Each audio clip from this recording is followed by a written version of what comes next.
Welcome to our channel. We are so glad you found your way here. Let us help you fall asleep. Let's begin with the quiet collapse of Lehman Brothers, the day Wall Street fell and markets froze. Take a slow, deep breath in and release it. Even the tallest towers eventually quiet down. Tonight, we gently explore the empty boardrooms and forgotten ambitions of the past. Your mind is calm, and we are ready to begin. Founded in 1844, Lehman Brothers began as a small dry goods store in Montgomery, Alabama. The enterprise was established by Henry Lehman, a German immigrant who sought opportunity in a burgeoning market. His brothers, Emanuel and Mayer, soon joined him, and the trio expanded their business into cotton trading. This shift allowed them to capitalize on the booming agricultural economy of the American South. The brothers quickly gained a reputation for their acumen in financial matters, laying the groundwork for future endeavors. In 1867, they transitioned to a partnership, rebranding as Lehman Brothers. This marked a significant pivot from retail to investment banking, aligning with the growing industrialization of the nation. The company navigated the complexities of the financial landscape, assisting clients with securities and underwriting. This evolution positioned them as significant players in the financial sector. Throughout the late 19th and early 20th centuries, they expanded their operations, participating in the financing of railroads, industries, and various commercial ventures. This growing influence marked the transformation of investment banking into a vital component of the economic framework. The emergence of new financial instruments and practices allowed firms to innovate, adapting to the rapidly changing landscape of global markets. Investment banks began to engage in underwriting and facilitating mergers and acquisitions, significantly shaping corporate America. The post-World War II era brought unprecedented growth as the economy expanded, leading to an increased demand for capital. This period saw a proliferation of financial products, including stocks, bonds, and derivatives. The establishment of regulatory bodies aimed at overseeing these developments fostered a complex interaction between innovation and compliance. Firms sought to maintain a competitive edge, often pushing the boundaries of established practices. As the decades progressed, the landscape became characterized by heightened competition and consolidation. Larger firms absorbed smaller entities, creating a more concentrated market. This consolidation brought about a focus on profitability, often overshadowing the principles of risk management. The 1980s and 1990s witnessed the rise of financial engineering, wherein firms utilized sophisticated models to maximize returns. By the dawn of the 21st century, the environment had shifted significantly.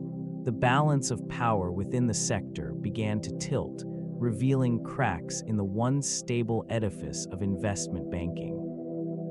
The emergence of mergers and acquisitions during the 1980s marked a pivotal period for the financial landscape. Lehman Brothers, with its keen insight and strategic approach, positioned itself as a formidable player in this arena. It played a crucial role in facilitating numerous high-profile transactions, which contributed to its rising prominence within Wall Street. This era saw the firm deftly navigating complex negotiations, often acting as both advisor and intermediary. The distinctiveness of Lehman's methodology lay in its ability to forge partnerships while promoting a sense of trust among clients. These relationships were not merely transactional, they were built on a foundation of shared vision and mutual benefit. The firm's reputation grew as it successfully assisted corporations in expanding their portfolios, leading to significant market consolidation. Investment strategies during this time emphasized growth through acquisition, and Lehman Brothers thrived in this environment, adapting to the evolving demands of an increasingly competitive market. The financial services sector witnessed a flurry of activity as corporations sought to enhance their market positions through strategic mergers. As Lehman Brothers solidified its footprint, the broader implications of these deals began to resonate throughout the economy. A shift in market dynamics became apparent, setting the stage for future complexities that would unfold in the subsequent decades. The rise of derivatives marked a pivotal moment in the financial landscape, aligning closely with the strategic shifts undertaken by the fading company. As investment banks sought innovative avenues for profit, these financial instruments emerged as powerful tools for risk management and speculation. This evolution transformed the way firms approached capital markets, with Lehman Brothers positioning itself at the forefront of this burgeoning sector. Emphasizing structured finance, it began to offer an array of complex products designed to cater to varying investor appetites. The allure of derivatives lay in their potential to generate substantial returns while also concealing the undercurrents of risk. This environment fostered a culture of aggressive trading and speculation, often prioritizing short-term gains over long-term stability. As these practices proliferated, regulatory oversight struggled to keep pace. The intricate web of financial instruments created an opaque marketplace, making it increasingly difficult for investors to assess the true nature of their exposures. The firm expanded its trading desk, incentivizing employees to engage in high-stakes deals, further entrenching a volatile culture. In this era, the appetite for leverage intensified, propelling the institution into a realm where the line between innovation and recklessness blurred. The strategic pivot towards derivatives not only shaped the company's trajectory, but also contributed to the broader vulnerabilities that would later threaten the very foundation of global finance. The 1990s witnessed a fervent rise in technology investments, creating an atmosphere ripe for financial innovation. This period saw a surge in internet-based companies, with vast potential driving capital inflows. Lehman Brothers, recognizing the emerging trend, positioned itself as a key player in underwriting and advising on initial public offerings. It embraced this technological wave, diversifying its offerings and expanding its reach within the burgeoning sector. Investment bankers at this institution meticulously crafted deals, leveraging the enthusiasm surrounding tech stocks. They navigated through the complexities of this evolving market, acting as intermediaries between investors and these promising startups. The firm's reputation flourished, attracting significant client interest, while its research analysts touted the transformative potential of technology as a vital force in the economy. As valuations soared, optimism reigned. This institution thrived on the momentum, generating substantial revenue from advisory fees and commissions. Yet beneath the surface, the rapid ascent masked underlying risks, including overvaluation and speculative investments. The exuberance of the era brought about a detachment from traditional investment practices, leading to a disconnect between company valuations and actual performance.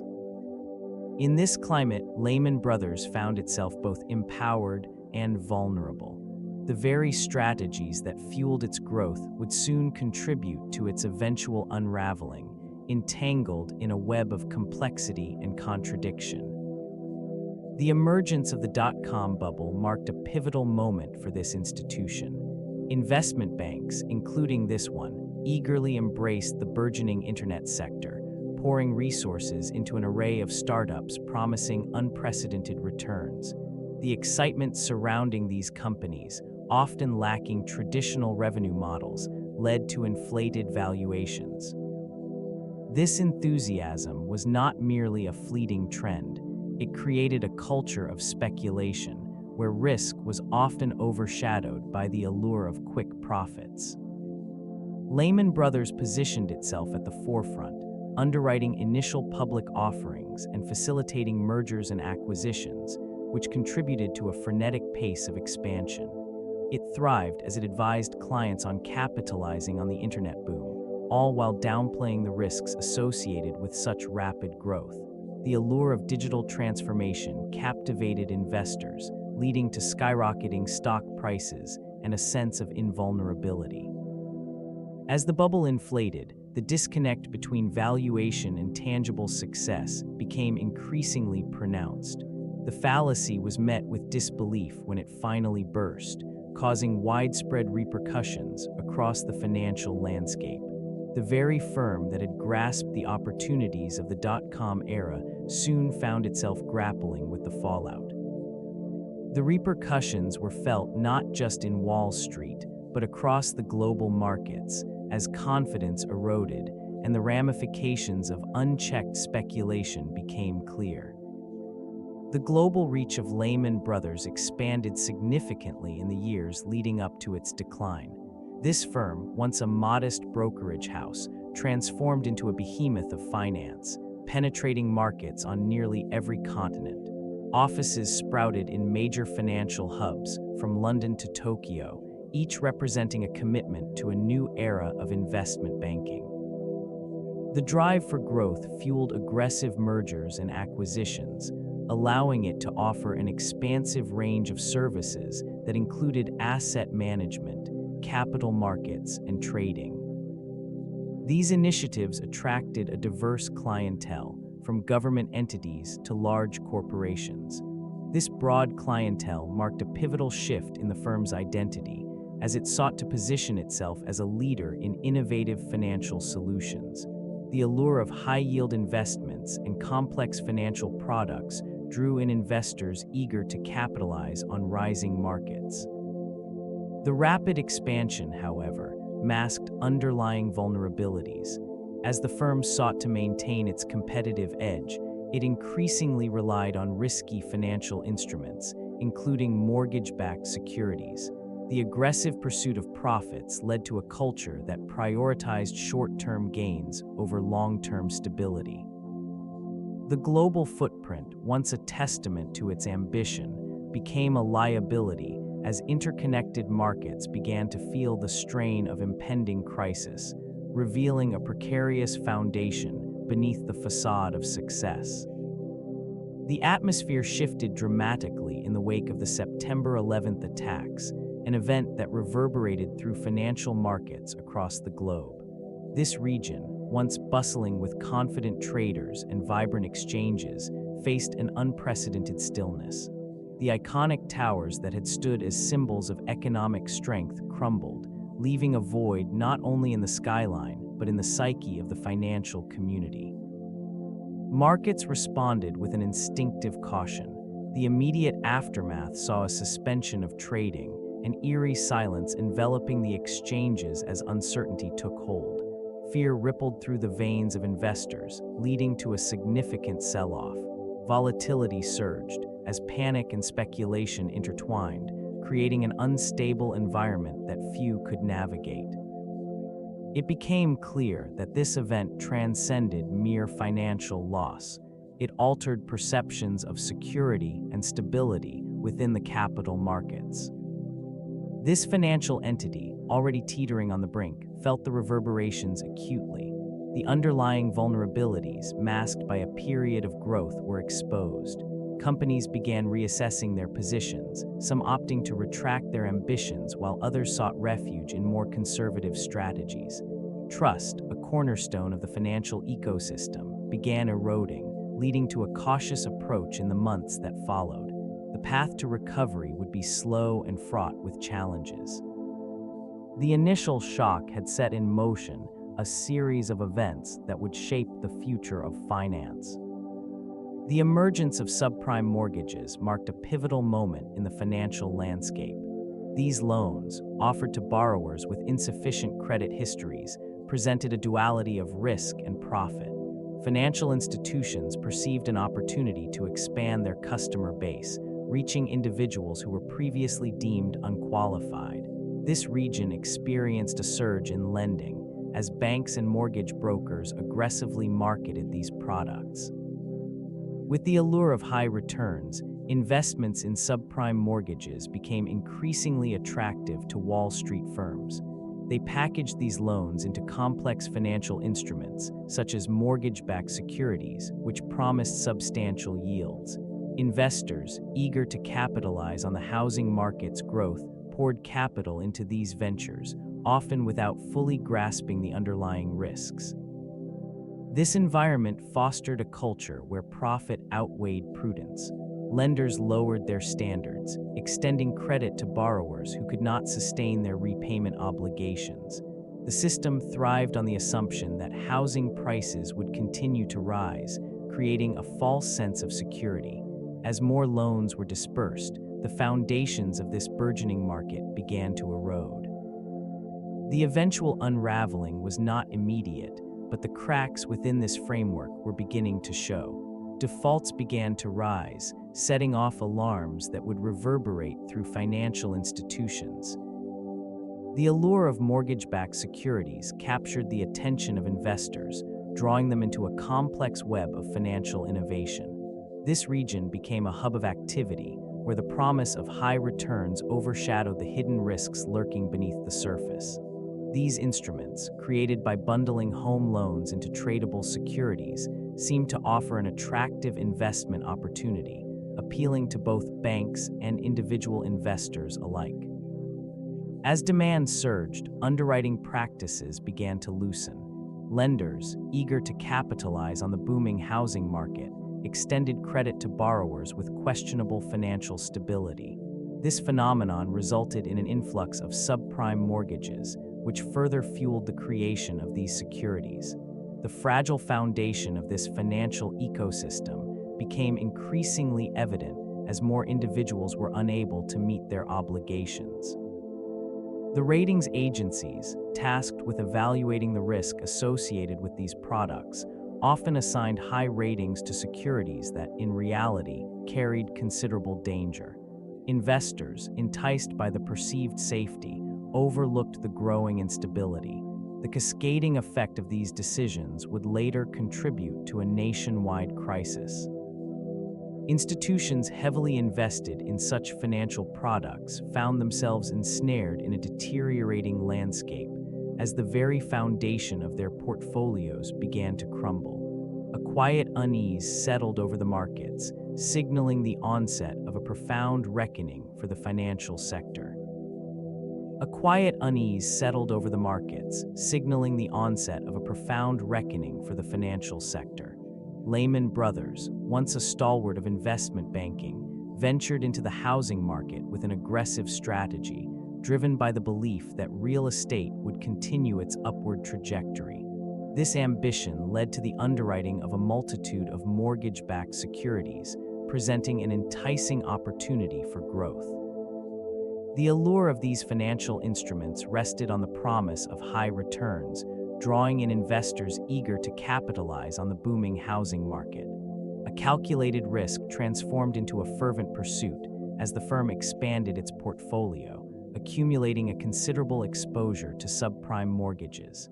This decision, initially regarded as innovative, soon revealed vulnerabilities that would ripple throughout the industry. Amidst the rising tide of mortgage approvals, the underlying issues began to surface. The proliferation of risky loans, often extended to borrowers with questionable creditworthiness, became increasingly apparent. A sense of caution emerged, though it was often overshadowed by the prevailing optimism surrounding home ownership. As the housing market turned, the precarious nature of Lehman Brothers' investments became evident. An intricate web of financial agreements began to unravel, exposing the firm to significant losses. This pivotal moment marked the beginning of a slow and inexorable decline within the once revered institution. The housing boom served as a critical catalyst for the rapid expansion observed in this institution. Fueled by increased demand for housing, financial derivatives linked to mortgage-backed securities proliferated. Acquiring these assets became a focal point, drawing the attention of investors enticed by the promise of substantial returns. They flocked to the allure of an expanding housing market, with Lehman Brothers leading the charge, confident in their ability to navigate the complexities of these financial products. With each passing year, optimism permeated the atmosphere, engendering a sense of invincibility. The firm leveraged its position, amassing substantial portfolios that reflected the feverish pace of home sales. Excess capital fueled aggressive strategies, pushing them deeper into risk-laden investments. As property values surged, so did the confidence in the sustainability of this growth. Yet behind this facade of success, underlying vulnerabilities began to materialize. The very assets that had once been perceived as secure started to show signs of distress as the housing market overheated. Foreclosures rose, and the value of mortgage-backed securities began to falter. These cracks in the foundation prompted a reevaluation of risk, revealing the extent to which this institution had intertwined its fate with a volatile housing market. The decline that would follow was not just a consequence of market forces, but also a reflection of over-reliance on burgeoning trends. The reliance on favorable evaluations provided by ratings agencies significantly influenced Lehman Brothers' strategic decisions. These organizations, tasked with assessing creditworthiness, played a pivotal role in the financial landscape of the time. The firm sought to bolster its position through the acquisition of complex financial products, relying heavily on the optimistic ratings that accompanied them. Such assessments often painted a picture of stability and security, masking the underlying risks. This environment fostered a culture of complacency. Ratings agencies, rewarded by the firms they evaluated, faced inherent conflicts of interest. The allure of high ratings often encouraged the issuance of increasingly risky securities, with the assumption that these assessments would maintain investor confidence. The intricacies of mortgage-backed securities, inflated by favorable ratings, further compounded the vulnerabilities within the financial system. As market conditions began to shift, the illusions constructed by these ratings were stripped away, exposing the fragile foundations upon which Lehman Brothers had built its strategy. The vulnerability inherent in their reliance on external validation became glaringly apparent. In this precarious landscape, the judgments of ratings agencies, once seen as a lifeline, revealed themselves as part of a greater systemic flaw. The intertwined fate of the firm and these agencies highlights a critical misjudgment, leading to a profound transformation across global markets. The development of collateralized debt obligations, or CDOs, marked a pivotal evolution in financial engineering. Initially introduced as a method to manage risk, these instruments gained traction during a period of unprecedented economic growth. They allowed financial institutions to pool various types of debt and repackage them into securities sold to investors, presenting an alluring opportunity for profit. This innovation led to a substantial increase in the issuance of these products as firms sought to capitalize on the rising demand. As more complex structures emerged, the aggregation of lower-quality loans became standard practice, enabling higher yields. With these instruments, financial entities believed they had effectively mitigated risk by diversifying assets, unaware of the underlying vulnerabilities being masked. The allure of CDOs attracted a range of participants from hedge funds to pension funds, each drawn by the promise of substantial returns. Yet beneath this veneer lay a growing disconnect between the perceived and actual risk. Credit rating agencies, tasked with assessing these financial products, often issued favorable evaluations, contributing to a false sense of security. As the market for CDOs expanded, the interdependencies among financial institutions deepened. This web of complexity would soon prove detrimental. The eventual downturn in the housing market unveiled the fragility of these instruments, leading to significant losses and a gradual unraveling of trust within the financial system. Regulatory oversight began to falter, revealing a complex relationship between Lehman Brothers and various government entities. This institution had long enjoyed an advantageous position, characterized by a blend of influence and compliance. Regulatory agencies, tasked with maintaining market integrity, often found themselves at odds with the aggressive strategies favored by the firm. As the housing market began to falter, the initial signals of distress were met with a familiar response from regulators. They maintained a delicate balance, wary of overreaching, but equally concerned about the systemic risks posed by a potential collapse. Lehman Brothers, in its pursuit of growth, had often pressed the boundaries of acceptable risk, pushing regulators to reconsider their frameworks. The firm's interactions with government regulators were marked by a nuanced dance of lobbying and compliance. This relationship often blurred lines, as regulatory bodies sought to accommodate the needs of a key player in the financial ecosystem. As the crisis unfolded, the inability of these institutions to enforce stricter measures became evident.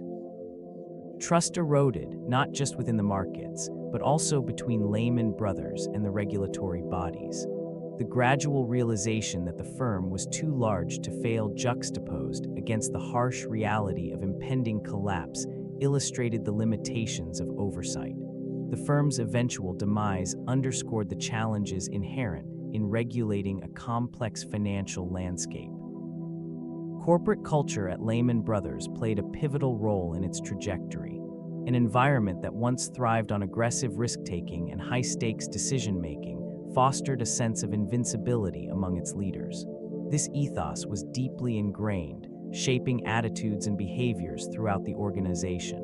The relentless pursuit of profit often overshadowed caution, leading to a culture where dissenting opinions were not only discouraged, but often silenced. During the years leading up to its collapse, this prevailing mindset contributed to a series of misguided strategies. Employees became entrenched in a cycle of ever-increasing leverage, driven by a belief that growth was paramount. As financial instruments grew more complex, the resulting opacity further eroded accountability. The absence of a robust ethical framework left room for questionable practices that went unchallenged. This environment of unchecked ambition culminated in a disregard for risk management protocols. The ramifications were felt throughout the organization as the very foundation of trust began to erode. With the onset of financial turmoil, it became evident that the culture, once a source of strength, had transformed into a liability.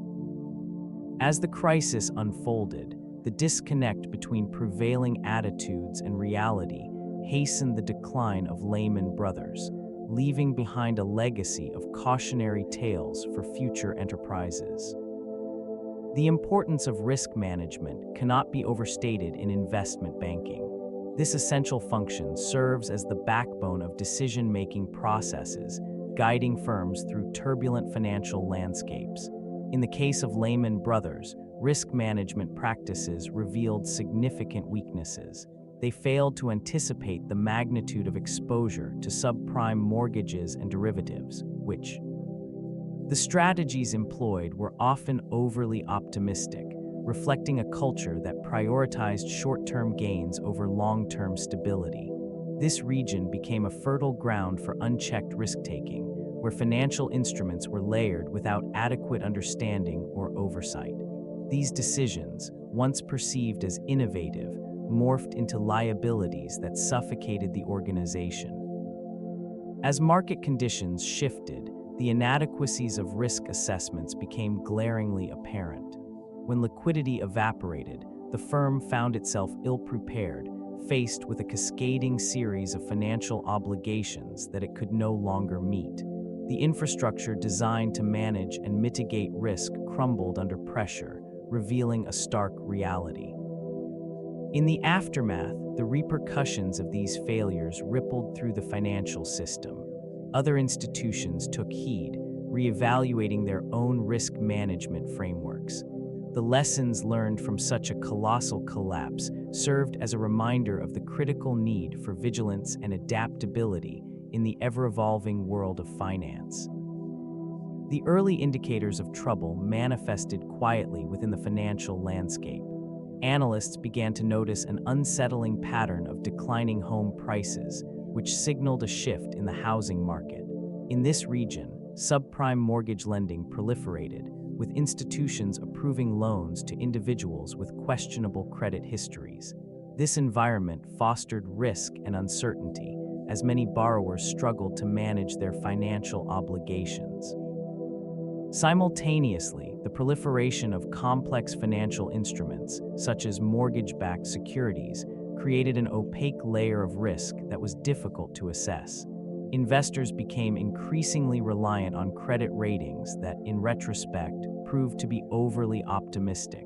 The atmosphere was thick with complacency, as many believed that the system would correct itself. Financial institutions, including the fading company, expanded aggressively, often prioritizing short-term gains over long-term stability.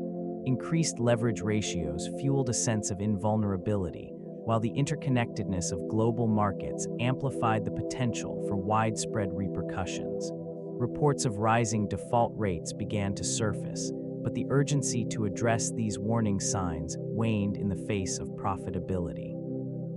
As the months progressed, the initial tremors of instability escalated into a broader financial malaise. The once thriving landscape of investment banking began to show cracks, foretelling a dramatic shift in the very foundation of American finance. The initial shockwaves reverberated throughout the financial sector, unsettling not only Wall Street but the global economy. Institutions that had long been pillars of stability found themselves unmoored as confidence eroded rapidly. This region, once bustling with energy and ambition, became engulfed in uncertainty. The interconnections among banks, hedge funds, and mortgage lenders revealed vulnerabilities that had gone unnoticed for years. Investors, once optimistic, began to withdraw from markets, causing cascading effects. As share prices plummeted, the ramifications of over-leveraging surfaced, exposing the fragility of financial products that had been deemed safe. The fallout reached beyond borders, impacting economies worldwide. Countries with substantial investments in American entities faced turmoil, leading to a tightening of credit and liquidity.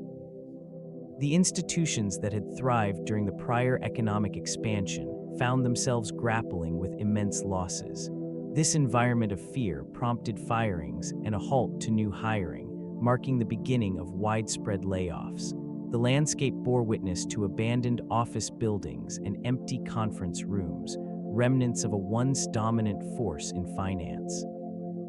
Markets froze, and the very essence of trust, essential for economic growth, began to erode, leaving a void that would prove difficult to fill in subsequent years. The collapse of the housing market unleashed a formidable wave of repercussions that rippled through the financial landscape. Subprime mortgages, once deemed a straightforward opportunity for profit, quickly transformed into an albatross hanging heavily around the necks of institutions. This region, once bustling with development and optimism, became a stark reminder of unsustainable growth, with properties falling into disrepair and neighborhoods succumbing to neglect. Financial institutions grappled with mounting losses. The once revered portfolios, filled with mortgage-backed securities, deteriorated in value, casting long shadows over balance sheets. Investors, initially drawn by the allure of high returns, found themselves ensnared in a web of defaults, foreclosures, and plummeting asset prices. Trust in the financial system disintegrated as institutions revealed the extent of their exposure, leaving a trail of anxiety among stakeholders. The ripple effects extended to ordinary citizens, many of whom faced foreclosure and loss of wealth. This erosion of home equity transformed into a widespread sense of insecurity. Economic activity slowed as consumer confidence waned, leading to reduced spending and investment. The landscape of the corporate world reshaped itself, with businesses reevaluating strategies and scaling back operations. The once vibrant housing market, a pillar of the economy, had withered, marking the beginning of a prolonged economic malaise. The surge of credit default swaps emerged as a seemingly innovative financial instrument, designed to manage risk in an increasingly volatile market. Initially embraced as a tool for hedging against default, these derivatives quickly became integral to the fabric of modern finance. This region witnessed Lehman Brothers positioning itself at the forefront of this burgeoning market, crafting new avenues for profit amid the shifting economic landscape. Through aggressive trading strategies, they expanded their portfolio of credit default swaps, lured by the promise of high returns. This enthusiasm, however, obscured the inherent risks associated with these instruments. With the escalation of subprime mortgages, the firm found itself entwined in a web of systemic vulnerabilities. Lehman's reliance on credit default swaps grew alongside the deteriorating quality of underlying assets. In this environment, it became increasingly difficult to ascertain the true extent of exposure to defaults. The company's own financial health began to falter as losses mounted. In the months leading up to the crisis, confidence among investors eroded, revealing the fragility of the firm's position. The very instruments that were intended to safeguard against risk became a source of profound instability. This gradual unraveling culminated in a pivotal moment, marking a significant turning point in the financial landscape. Leverage served as a fundamental pillar in the strategy of this once prominent investment bank. It allowed for the amplification of profits, providing the illusion of unlimited potential. This approach, however, concealed an inherent vulnerability. As the firm aggressively increased its borrowing, the ratio of debt to equity soared, fostering an environment of heightened risk. The financial model, predicated on the assumption of perpetual growth, began to fray at the edges. In pursuit of greater returns, they engaged in complex financial instruments, often beyond the comprehension of many investors. These maneuvers created a facade of stability, masking the fragility lurking beneath the surface. The reliance on short-term financing further exacerbated the situation, leading to a precarious balance. When the tides of the market shifted, the repercussions were swift and unforgiving. This reliance on leverage transformed into a double-edged sword. The very tools that once promised prosperity now became instruments of downfall. As the housing market faltered, asset values plummeted, and the losses mounted. What had once been viewed as a strategic advantage swiftly morphed into a crippling liability. The cascading effects rippled through the financial system, culminating in a moment that would forever alter the trajectory of the economy and redefine the parameters of risk management within the corporate landscape. The events leading up to the bankruptcy were marked by a series of miscalculations and escalating vulnerabilities. As the housing market showed signs of instability, risk assessments became increasingly optimistic. Executives, buoyed by years of growth, failed to recognize the gathering storm. This region, once a bastion of financial prowess, began to exhibit cracks in its foundation. In the months prior, the firm expanded its exposure to subprime mortgages, driven by the allure of high returns.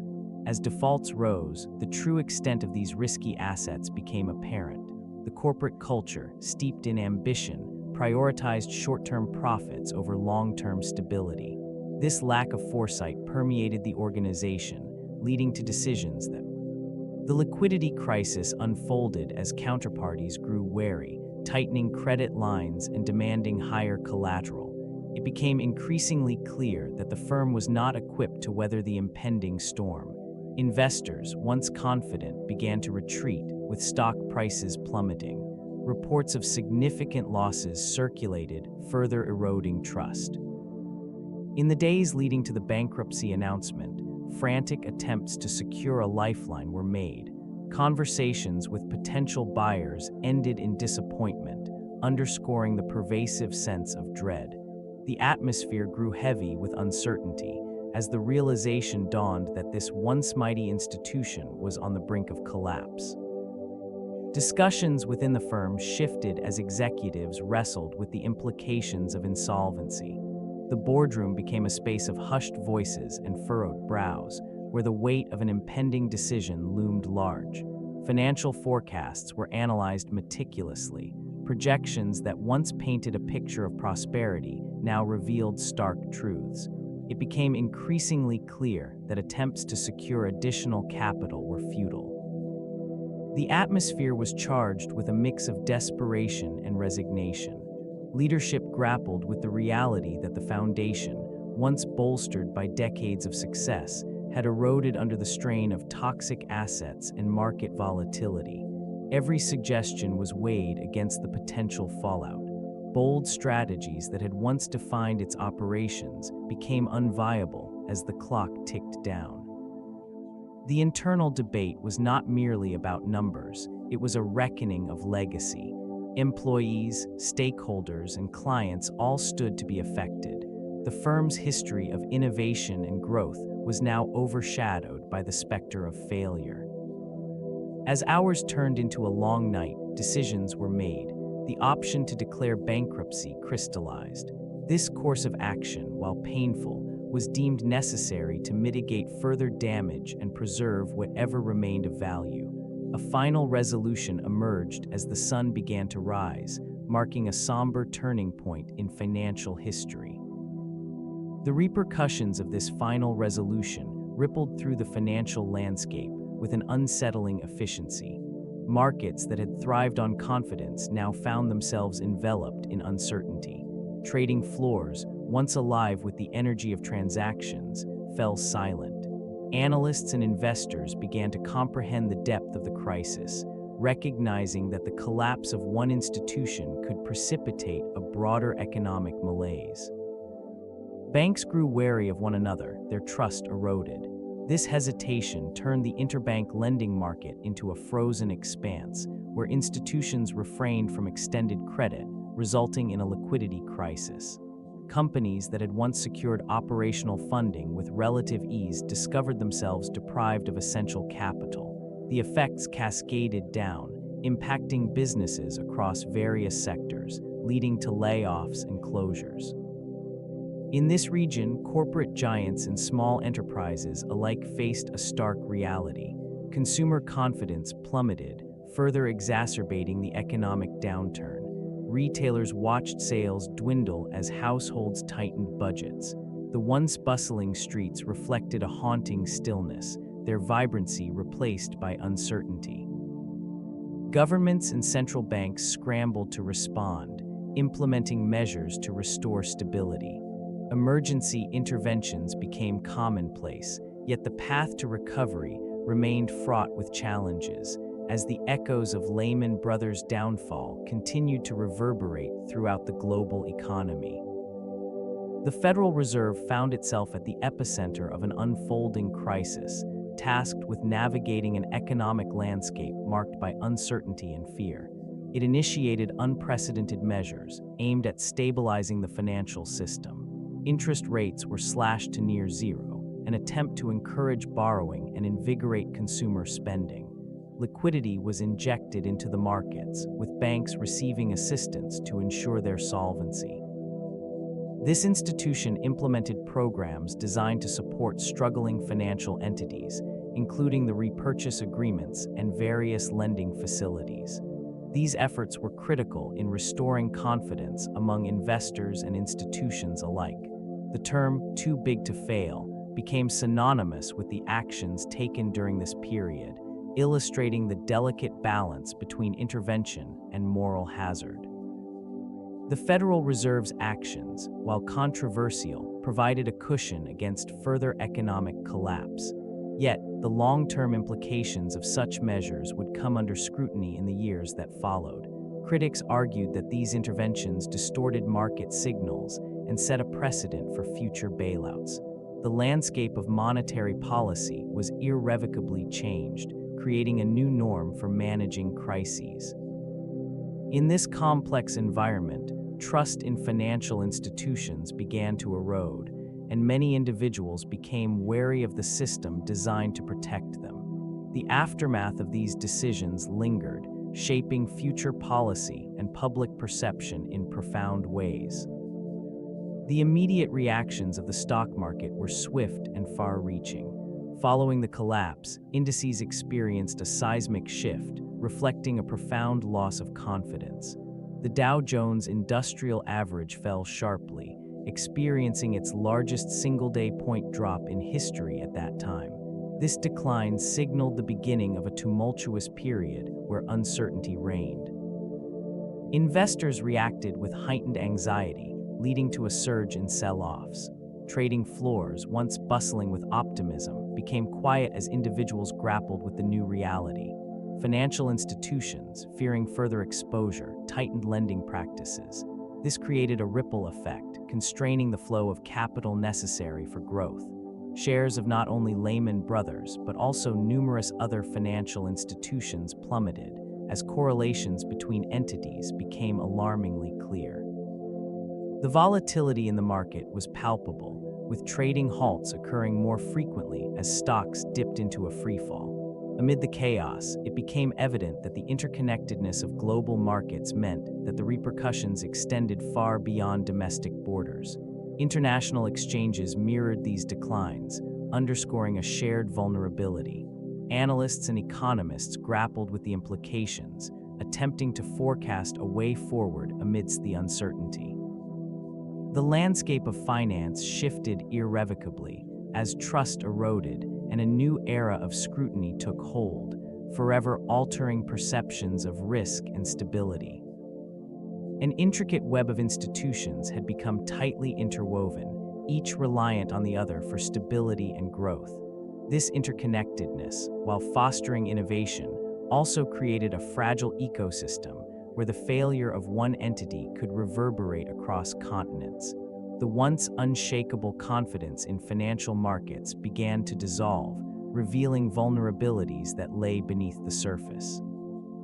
In this region of commerce, investors grew increasingly wary, their decisions driven by a newfound skepticism.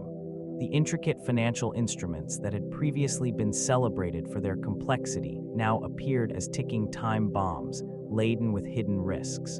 Ratings agencies, once viewed as gatekeepers of credibility, faced scrutiny as their assessments were called into question.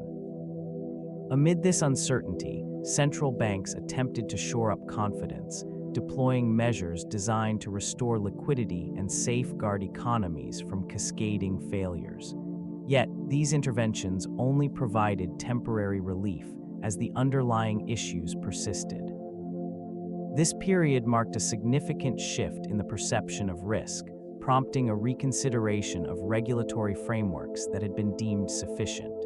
With each passing day, it became clear that the foundations of the global financial system were more vulnerable than previously understood, revealing a landscape where the actions of a single entity could lead to widespread turmoil. The collapse of Lehman Brothers sent shockwaves through the financial world, prompting immediate and profound reactions from other investment banks. Uncertainty gripped the market as institutions reassessed their positions and risk exposures. Trust, once the cornerstone of financial relations, began to erode, leaving an unsettling atmosphere permeating the trading floors. Other firms swiftly sought to shore up their capital and liquidity, executing defensive maneuvers that would safeguard their own stability. This region, once characterized by aggressive competition and bold investments, shifted to a more cautious stance.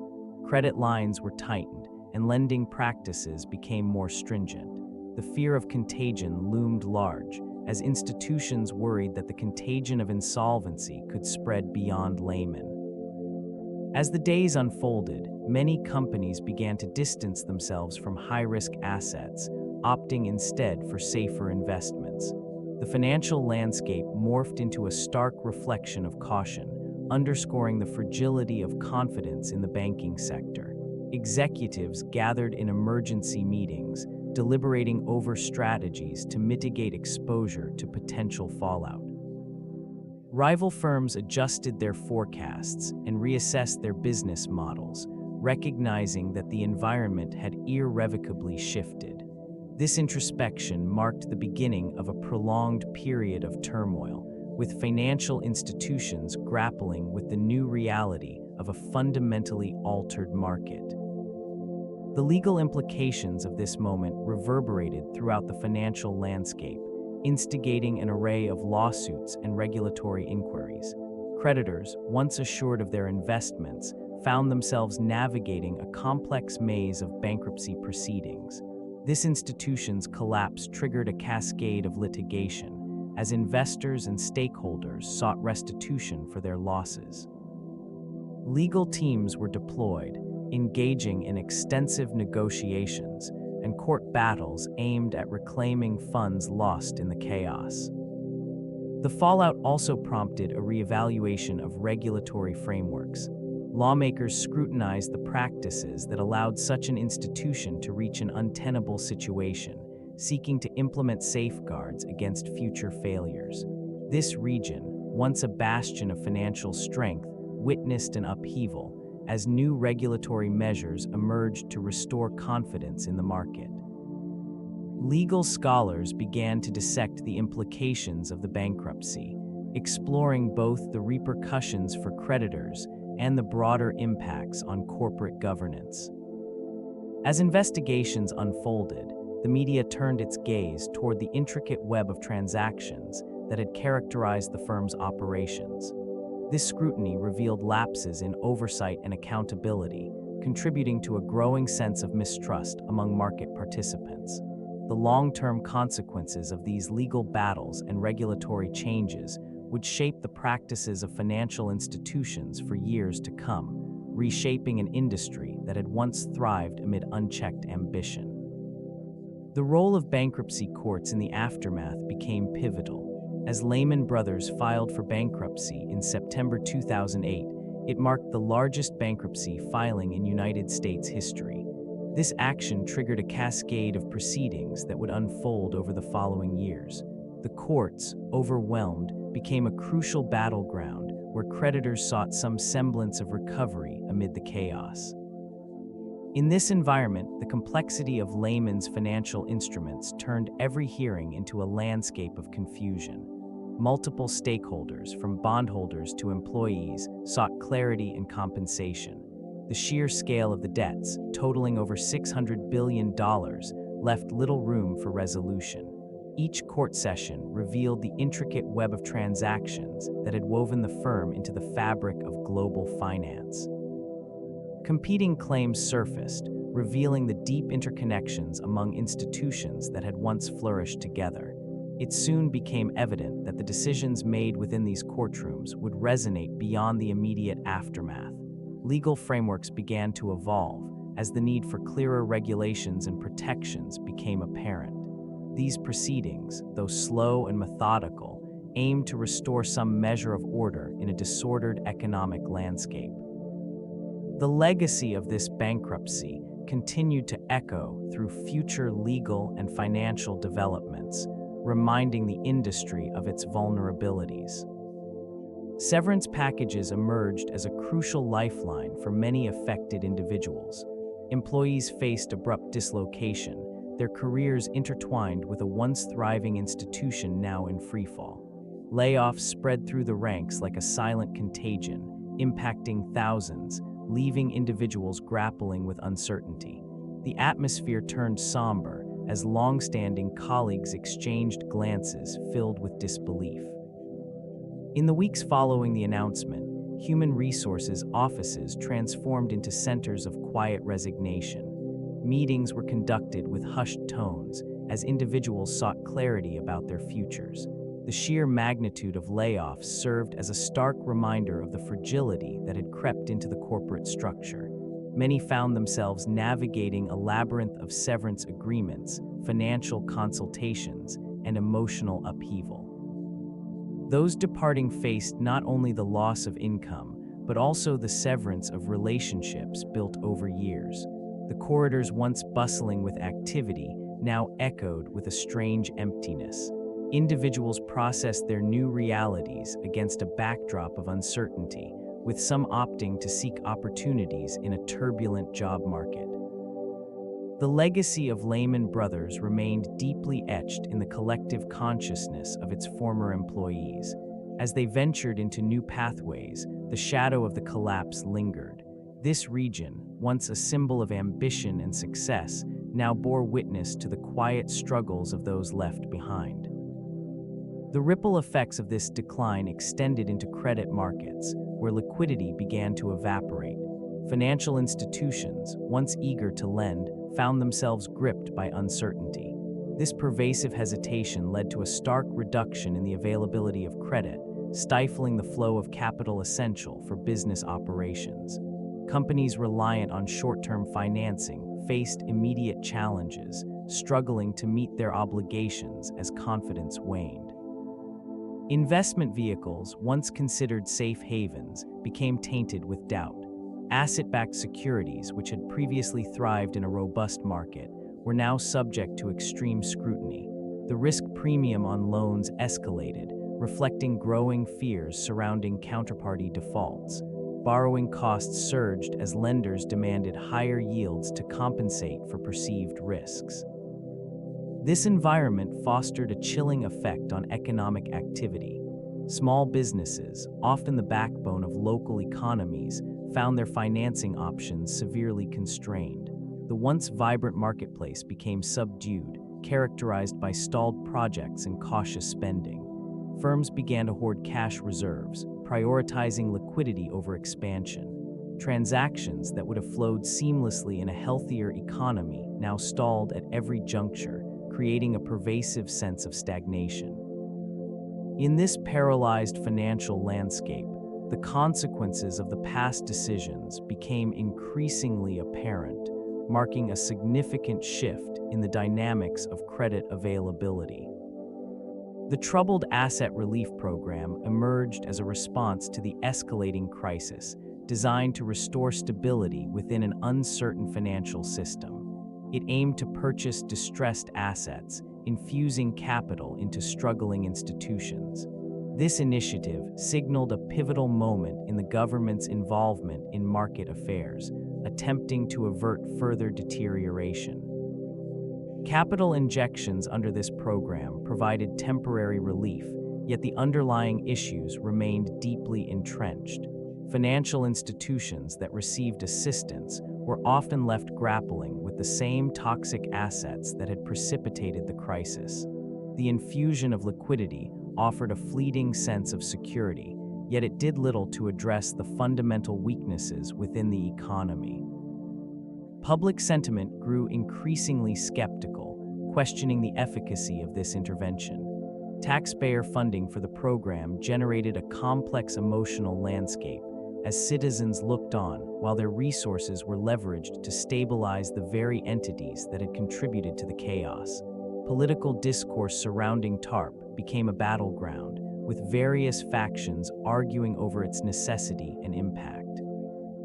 As the fallout from the financial crisis unfolded, the long-term implications of TARP began to crystallize. While it may have staved off immediate disaster, the roots of discontent and distrust permeated deeper, reshaping the landscape of financial regulation and corporate accountability for years to come.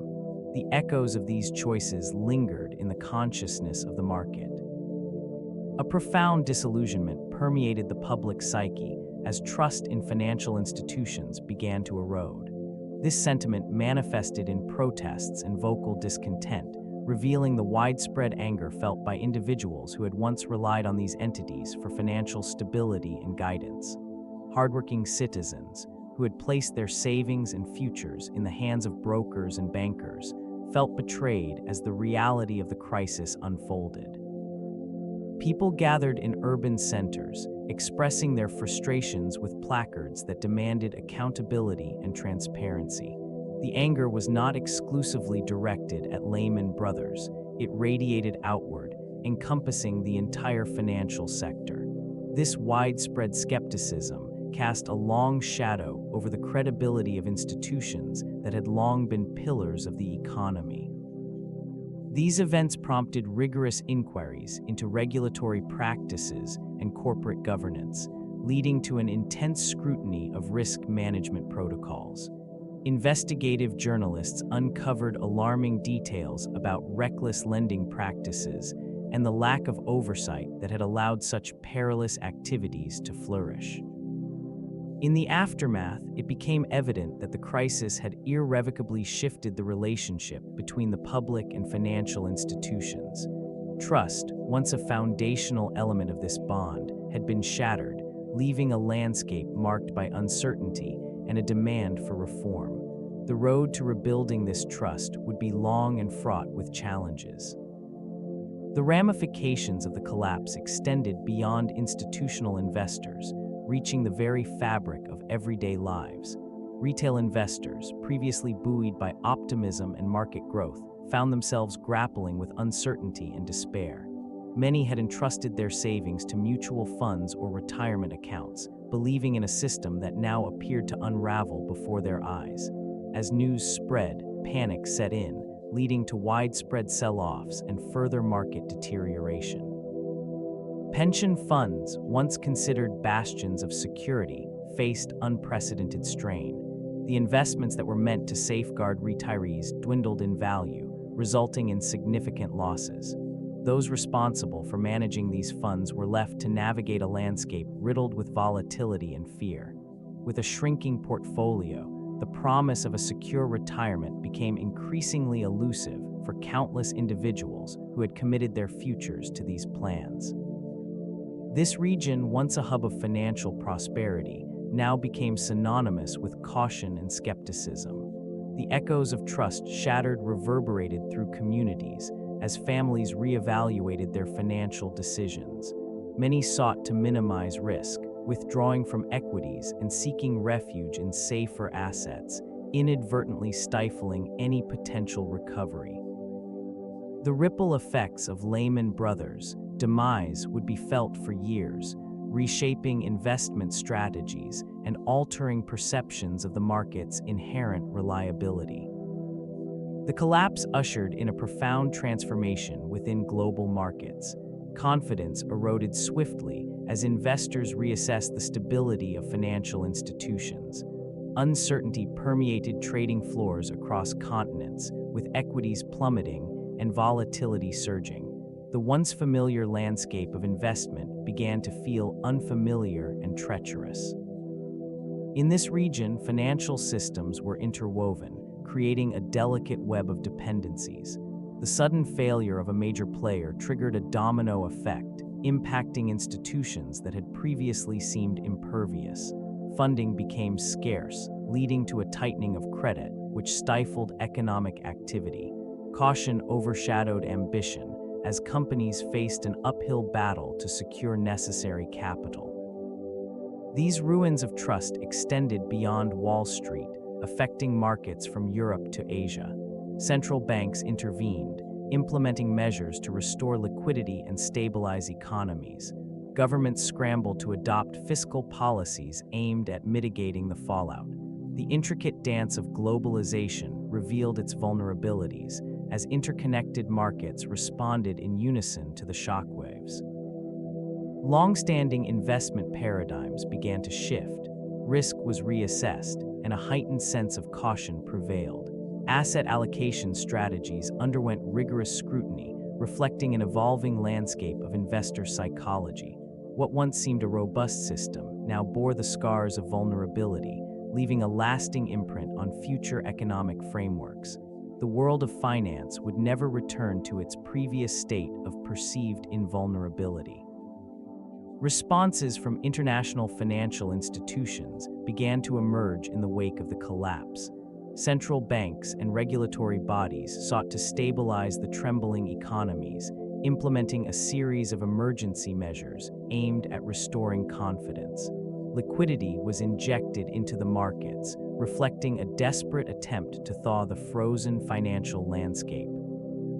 Interest rates were slashed to unprecedented lows, while various stimulus packages were crafted to mitigate the damage inflicted upon both businesses and consumers.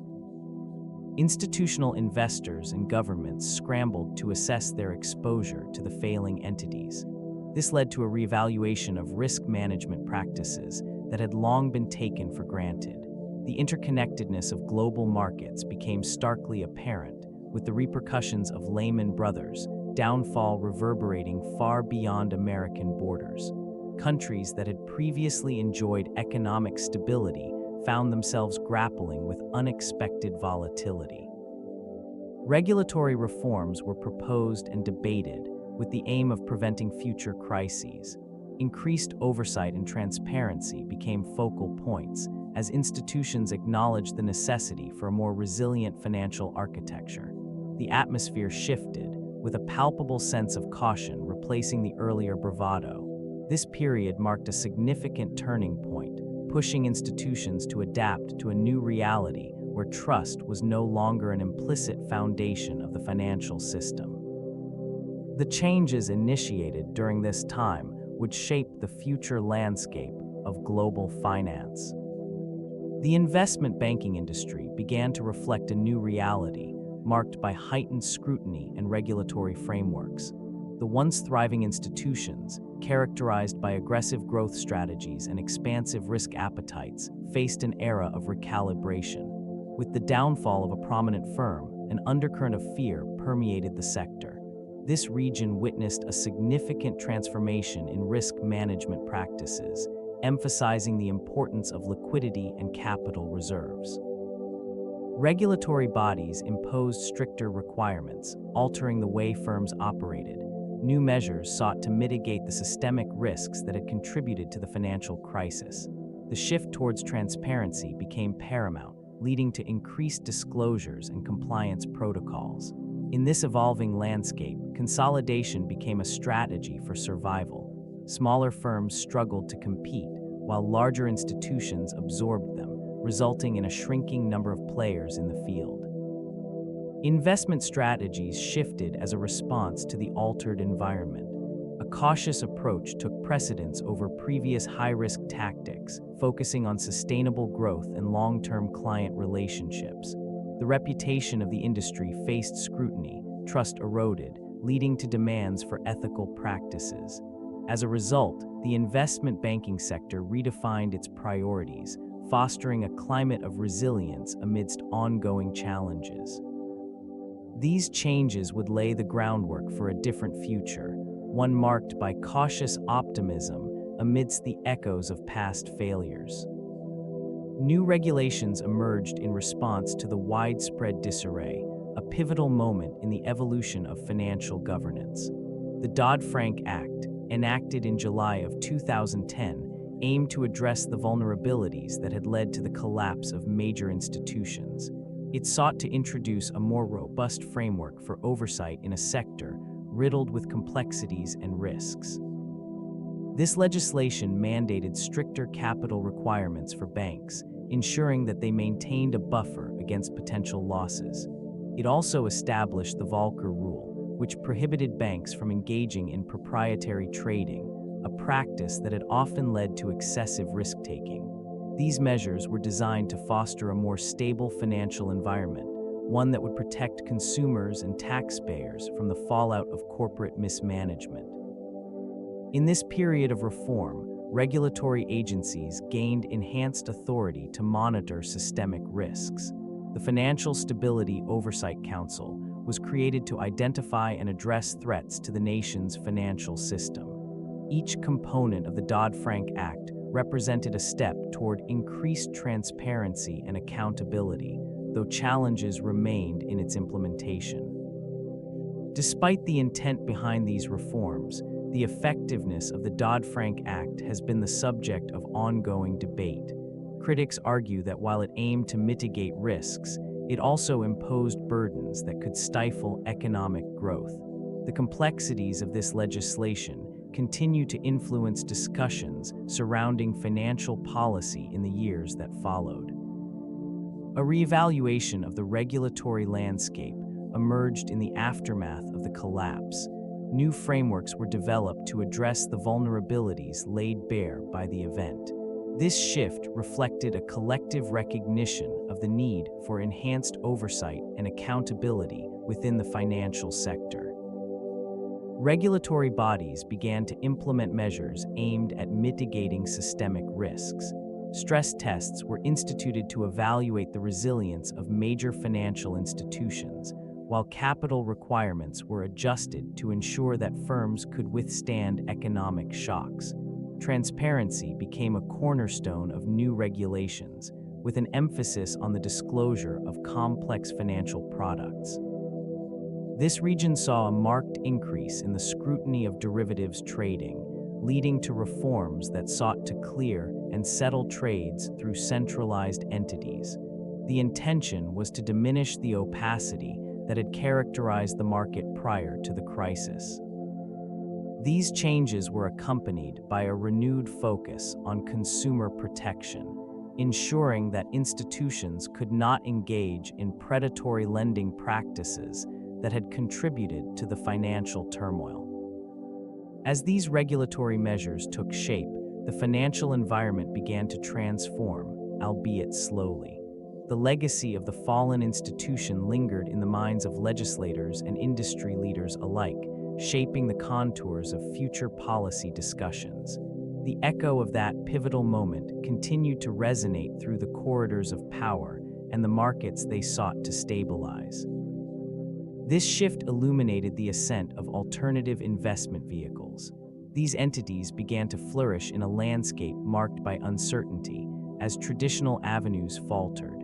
Hedge funds and private equity firms emerged as beacons for those seeking refuge from the volatile stock market. Their allure lay in the promise of higher returns, often perceived as a counterbalance to the traditional models that had proven fragile. Investors seeking diversification turned to these vehicles, drawn by the prospect of innovative strategies and unique asset classes. Real estate, commodities, and distressed assets became points of interest, as they offered the potential for resilience amidst market fluctuations. Managers capitalized on this trend, pushing the boundaries of conventional investing and crafting tailored solutions for an evolving clientele. This transformation did not go unnoticed. Regulatory bodies began to scrutinize these burgeoning spheres, recognizing the necessity for oversight. The delicate balance between innovation and risk management became paramount as these firms expanded their reach. In this environment, the narrative of investment shifted, allowing for a broader interpretation of financial success. Over time, the ethos of risk and reward took on new dimensions. What once was a linear path to growth slowly morphed into a complex web of strategies. The market, now infused with alternative perspectives, reflected a world grappling with the remnants of a turbulent past. The aftermath of the crisis ushered in an era where technology began to reshape banking dynamics. Financial institutions, recognizing the need for resilience, turned to digital innovations as lifelines. Automated systems emerged, designed to analyze vast amounts of data, forecasting market trends with unprecedented accuracy. The once traditional processes became streamlined, reducing human error and increasing efficiency in transaction execution. This region witnessed the rise of fintech companies that challenged established norms, offering agile solutions to consumers and businesses alike. They provided seamless payment systems and personalized financial advice, reconfiguring the landscape of customer service. Trust, a cornerstone of banking, began to shift from brick-and-mortar establishments to digital platforms. Legacy banks, confronted with the urgency of adaptation, implemented robust cybersecurity measures. Safeguarding sensitive information became paramount, as breaches could lead to irrevocable damage to reputation and client relations. The evolving technology landscape required continual investment, often leading to a reallocation of resources that strained traditional banking structures. In these ruins of prior models, a new culture emerged, one that prioritized agility and innovation. Data analytics transformed risk management, enabling institutions to make informed decisions swiftly. This recalibration laid the groundwork for a banking sector that, while still tentative, began to find its footing in a world characterized by uncertainty and rapid change. The failures of risk management at Lehman Brothers remain emblematic of vulnerabilities inherent in financial institutions during periods of excessive growth. A culture that prioritized short-term gains overshadowed essential long-term considerations. Executives often underestimated the ramifications of leveraging, opting for aggressive strategies that amplified exposure to market volatility. The reliance on complex financial instruments, such as mortgage-backed securities, created a facade of stability while simultaneously concealing substantial risks. This environment fostered complacency, as rising asset prices lulled decision-makers into a false sense of security. Data-driven analyses, once a pillar of prudent risk management, were frequently disregarded in favor of optimistic projections. In particular, the lack of transparent communication across various departments contributed to the inability to accurately assess exposure to systemic risks. Significant warning signs went unheeded, as the interconnectedness of financial entities became increasingly apparent. Desperate attempts to mitigate losses through last-minute financial maneuvers. As liquidity dried up, the inability to adapt to rapidly evolving market conditions culminated in a cascade of failures. Stakeholders watched as the institution's foundation crumbled, revealing the profound implications of neglecting the tenets of sound risk management. The collapse not only reshaped the landscape of finance, but served as a cautionary tale for future generations. Counterparty risk emerged as a central concern in the aftermath of the collapse. Financial institutions, once confident in their partnerships, found themselves grappling with uncertainty and vulnerability. This region of finance became enveloped in an air of mistrust as firms reassessed their exposure to one another. The interconnectedness of the market, previously viewed as a strength, now revealed itself as a potential source of catastrophic failure. In response, regulatory bodies sought to implement measures designed to mitigate these risks. Increased transparency became a focal point, as institutions were urged to disclose their financial health and relationships. The demands for capital reserves grew, placing pressure on firms to maintain liquidity. Innovations such as central clearinghouses gained traction, aiming to serve as intermediaries that would reduce the risk of default among counterparties. This shift in perception prompted a reevaluation of risk management practices. Sophisticated models emerged, designed to better quantify and anticipate potential failures in counterparty arrangements. Stress testing became commonplace, allowing firms to assess their resilience under extreme market conditions. The sense of urgency led to heightened scrutiny of credit ratings, once taken for granted, now regarded with skepticism. This scrutiny cast a long shadow reminiscent of earlier financial crises, which had left deep imprints on the economic landscape. The Great Depression, for instance, exposed vulnerabilities in banking systems and led to regulatory reforms aimed at safeguarding against future collapses. These reforms, though well-intentioned, often proved insufficient against the complex web of financial instruments that had developed over decades. The bursting of the dot-com bubble in the early 2000s served as a stark reminder that speculative excesses could manifest in unexpected ways. This period witnessed the rise and fall of once prominent technology companies, leaving investors bewildered and cautious moving forward.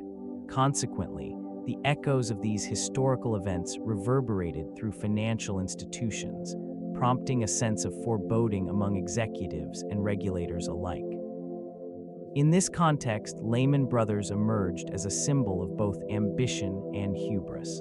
The firm had accelerated its growth, leveraging its reputation, while underestimating the potential risks associated with its aggressive investment strategies. As the housing market began to falter, the intricate allegiances and assumptions that had once buoyed its success began to unravel. The juxtaposition of past crises with the unfolding realities of the present illustrated a cyclical nature of financial markets, where lessons seemingly learned faded into obscurity, leaving a lasting imprint on this region's economic fabric. This region remembers the cultural legacy of the fading company, a narrative that extends beyond mere financial figures. It encapsulates the essence of ambition, innovation, and The ethos of this institution was built upon the ideals of risk-taking and market leadership, shaping the values of a generation of financiers and entrepreneurs. A culture was cultivated that celebrated achievement, yet as time passed, the relentless pursuit of profit often overshadowed ethical considerations. This imbalance manifested itself in practices that, while once viewed as ingenious, gradually became unsustainable. In the aftermath of its collapse, the cultural implications permeated not only financial sectors, but also seeped into the societal consciousness. It sparked discussions about corporate responsibility and the challenges of regulatory frameworks. The haunting echoes of its downfall serve as a cautionary tale, urging a reevaluation of priorities within the financial world. This legacy, marked by ambition and downfall, continues to inform current practices and attitudes. Its story, etched into the memory of this region, remains a vital chapter in understanding the delicate interplay between finance and culture, guiding future generations in their quest for stability and integrity. The role of media in shaping public perception during this period was essential. News outlets transformed into the primary sources of information, disseminating details of the financial crisis to an anxious populace. Headlines detailing the collapse reverberated through households, instilling a sense of urgency and dread. Imagery of empty trading floors and distressed investors consumed screens, casting a shadow over Wall Street's once unquestioned dominance. Broadcasting became a lifeline for those seeking clarity amidst chaos. Analysts, economists, and financial experts filled airwaves, their interpretations of events guiding public sentiment. The tone adopted by these voices often swayed perceptions, aligning audiences with narratives of impending doom or cautious optimism. The framing of Lehman Brothers' failure as a harbinger of broader economic instability further entrenched fears among consumers and investors alike. In the aftermath, social media emerged as a new frontier, amplifying concerns and facilitating discussions that transcended traditional boundaries. Opinions shifted rapidly within this digital landscape, where misinformation could spread just as swiftly as fact. This environment contributed to a growing mistrust of institutions, as individuals sought alternative explanations for the crisis. Each story told and shared contributed to the collective understanding, influencing decisions at both individual and institutional levels. The interplay between media and public perception played a critical role in shaping responses to the unfolding financial landscape. The collapse of Lehman Brothers served as a stark reminder of the vulnerabilities inherent within global financial systems. It highlighted the fragility of trust, not just in institutions, but also in the very mechanisms that underpin market stability. The sudden cessation of operations left a chilling void, exposing the interconnectedness of financial entities. Those observing the event noted the rapid erosion of confidence among investors, which reverberated throughout the market and prompted a widespread reassessment of risk. Regulatory frameworks came under scrutiny, revealing gaps that allowed excessive leverage and speculative behavior to flourish unchecked. The lack of transparency in complex financial instruments became evident, prompting calls for clearer guidelines and oversight. This moment marked a turning point, urging policymakers to consider the implications of deregulation in the financial sector. The impact on employees was profound. Thousands found themselves without jobs, grappling with the aftermath of a once stalwart institution. Communities that relied on the firm for economic vitality faced uncertainty, as local businesses suffered from the ripple effects of reduced consumer spending. Lessons emerged regarding the importance of building resilient business models that prioritize long-term stability over short-term gains. In the years following the collapse, efforts to reform financial practices gained momentum, focusing on preventing a recurrence of such catastrophic failures. Debate surrounding the concept of too big to fail surfaced prominently during this period of financial introspection. Major institutions, once seen as pillars of economic strength, now posed significant risks to the entire financial system due to their sheer size and interconnectedness. This realization prompted policymakers and economists to assess the implications of allowing large entities to falter without intervention. An undercurrent of concern grew, highlighting that the failure of one could lead to a cascading effect throughout the market. The repercussions extended beyond mere numbers, impacting millions of lives and livelihoods. Heightened awareness of systemic risk reshaped discussions around regulatory frameworks. In this region, the argument for a more stringent oversight emerged, with proponents suggesting that larger institutions required additional scrutiny to mitigate potential fallout. Arguments for and against these measures evolved as stakeholders weighed the benefits of market freedom against the necessity for stability. These ruins of once mighty firms served as a stark reminder that the complexities of modern finance demanded careful navigation. The phrase "too big to fail" became a rallying cry for reform advocates, encapsulating the urgent need for solutions that balanced growth with responsibility. The dialogue continued, oscillating between the ideals of capitalism and the practicalities of safeguarding the economy from future collapses. A shift occurred within the minds of financial executives as the reality of a pending collapse weighed heavily upon their shoulders. The once confident faces, accustomed to navigating the complexities of the market, now bore the marks of uncertainty. Decisions that had once seemed clear-cut transformed into agonizing dilemmas. These individuals, once revered for their sharp intellect and strategic foresight, confronted a profound crisis of confidence. The looming specter of failure permeated the offices, altering atmospheres. Meetings, once vibrant with discussions of growth and innovation, devolved into hushed conversations filled with trepidation. This region, once a hub of financial prosperity, began to feel like a ghost town, with echoes of its past brilliance haunting the present. Trust eroded amongst colleagues as alliances shifted in response to the growing chaos.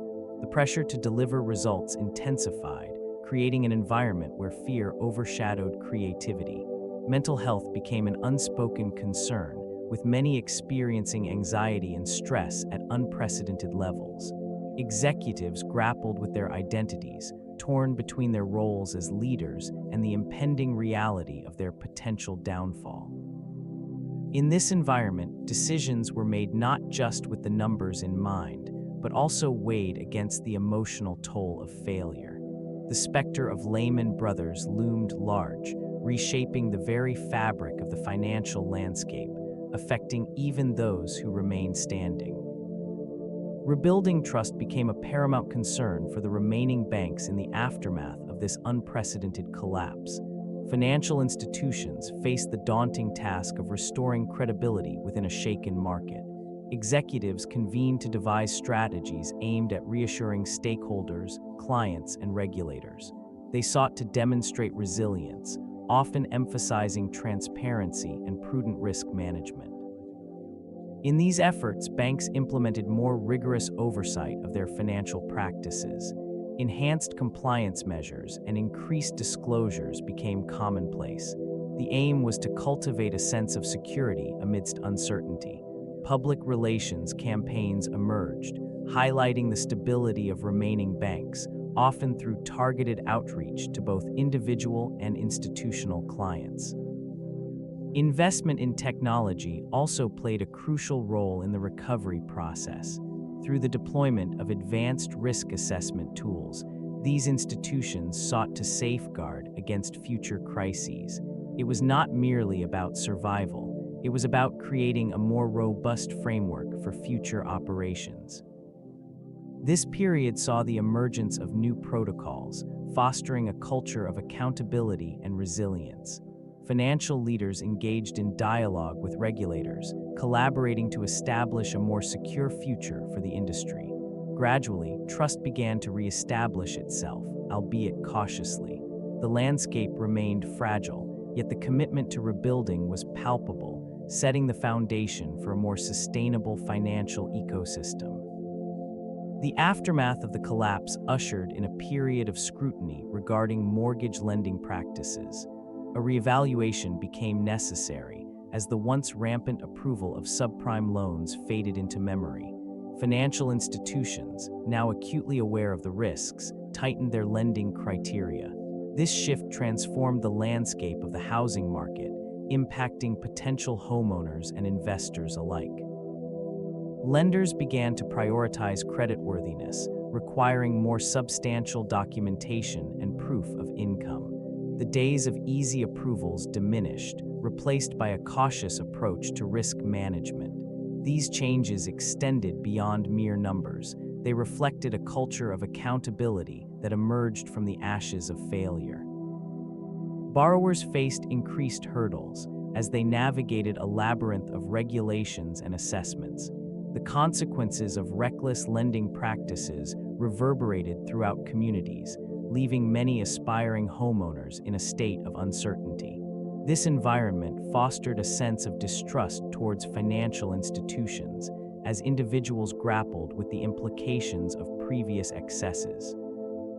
In this region, the once booming housing market experienced a marked decline, with foreclosures rising sharply. The specter of financial instability lingered, casting a shadow over the dreams of homeownership that had once seemed attainable. A cautious optimism began to take root as lenders and borrowers alike adjusted to a new reality, one where prudence reigned supreme. This new reality prompted a significant shift in consumer behavior. Spending patterns altered as individuals became increasingly mindful of their financial situations. The sense of security that once characterized the economy gave way to a profound sense of uncertainty. Households tightened their budgets, often prioritizing essentials over luxury items. Discretionary spending saw a notable decline, reflecting a cautious approach that permeated various sectors. Retailers grappled with this transformation, adjusting their strategies in response. Many reduced inventory levels, while others turned to promotions in an attempt to entice hesitant consumers. The once bustling shopping malls and vibrant city streets became noticeably quieter, subdued by a pervasive atmosphere of restraint. This region, once synonymous with consumer exuberance, now bore witness to empty storefronts and dwindling foot traffic. Financial services also experienced a recalibration. Individuals sought stability and security over risk and growth. Savings accounts saw a surge in deposits, as the instinct to preserve capital overshadowed the desire for investment. This marked a departure from previous trends where borrowing and spending drove economic momentum. The implications of these changes rippled through the economy, reshaping not only individual financial behaviors, but also the foundational strategies of businesses. It became evident that adapting to this new consumer mentality would be essential for survival in the post-crisis landscape. The role of hedge funds in the aftermath became increasingly complex and multifaceted. These financial entities, often characterized by their aggressive strategies, found themselves navigating a landscape marked by uncertainty and volatility. As traditional investment banks faltered, the draw of hedge funds grew stronger, promising higher returns amid the chaos. In this region, investors sought refuge in the perceived agility of hedge funds, which were less encumbered by the regulatory burdens that affected larger institutions. The allure of alternative strategies, from long-short equity to global macroeconomic bets, began to dominate discussions among affluent clients. These entities, while nimble, also faced their own set of challenges. Many were caught in the crossfire of collapsing valuations and liquidity strains, leading to a reckoning of sorts within the industry. The landscape was rife with both opportunity and peril. Some hedge funds flourished, capitalizing on distressed assets and market inefficiencies, while others capitulated under the weight of their leveraged positions. This dichotomy painted a vivid picture of survival, as firms either adapted to the changing environment or succumbed to it. Amidst the backdrop of failing institutions, these investment entities found themselves at a crossroads, tasked with redefining their strategies in a world forever altered by the financial crisis. The once flourishing real estate markets began to reflect the uncertainty that enveloped financial institutions. Property values, once buoyed by easy credit and rampant speculation, showed signs of a significant downturn.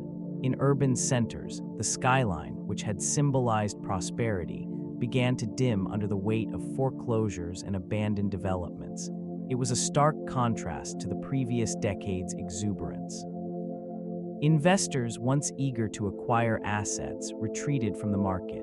The demand for residential and commercial properties dwindled as buyers became cautious, unsure of their financial footing. This shift led to an oversupply of properties, resulting in plummeting prices and a pervasive sense of stagnation.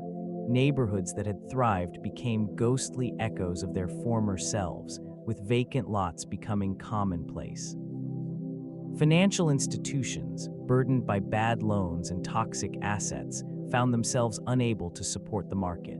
The ripple effects spread beyond the immediate vicinity of foreclosures, impacting construction jobs and local economies. As uncertainty loomed, consumers tightened their budgets, further exacerbating the decline in demand.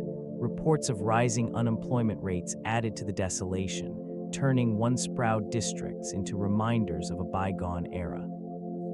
The ripple effects extended into the broader economy, revealing the interconnectedness of financial health and real estate stability, leading to an enduring period of adjustment and reflection. The impact of Lehman Brothers transcended the boundaries of finance, embedding itself deeply within popular culture. It became a symbol of excess and the volatility of modern capitalism, inspiring a myriad of artistic expressions. This institution's downfall was depicted in films and documentaries, articulating the complex narrative of ambition and greed. These portrayals explored the intricate web of decisions that precipitated its collapse, inviting viewers to contemplate the fragility of economic systems.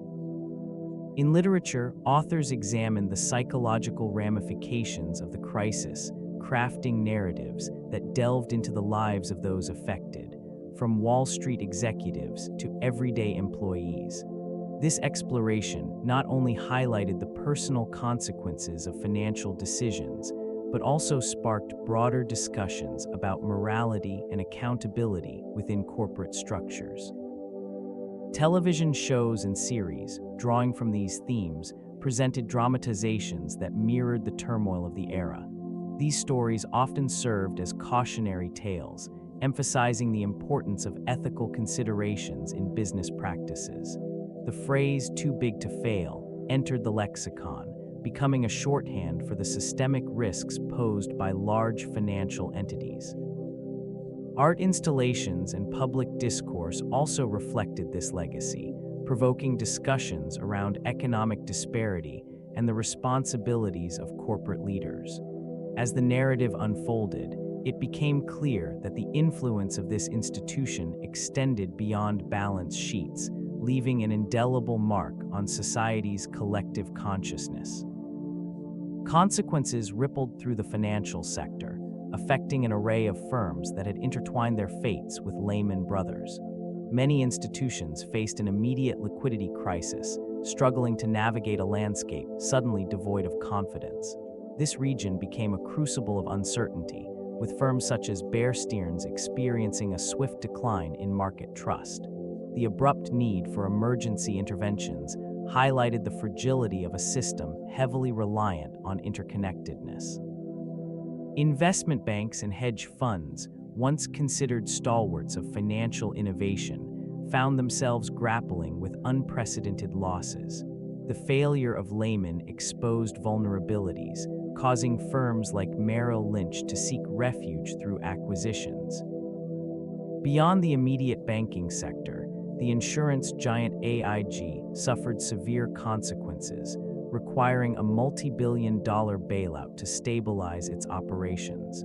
This situation illustrated the far-reaching implications of a single entity's collapse, stretching beyond financial institutions into the global economy. The interconnected web of commitments and dependencies became apparent as firms reevaluated their positions, leading to a cautious approach and a reevaluation of risk management practices. The aftermath of Lehman Brothers served as a stark reminder of the vulnerabilities inherent within the financial ecosystem. The general lack of financial literacy among both individuals and institutions became increasingly apparent in the wake of this monumental collapse. Many found themselves ill-equipped to understand the complex instruments that had become ubiquitous in trading practices.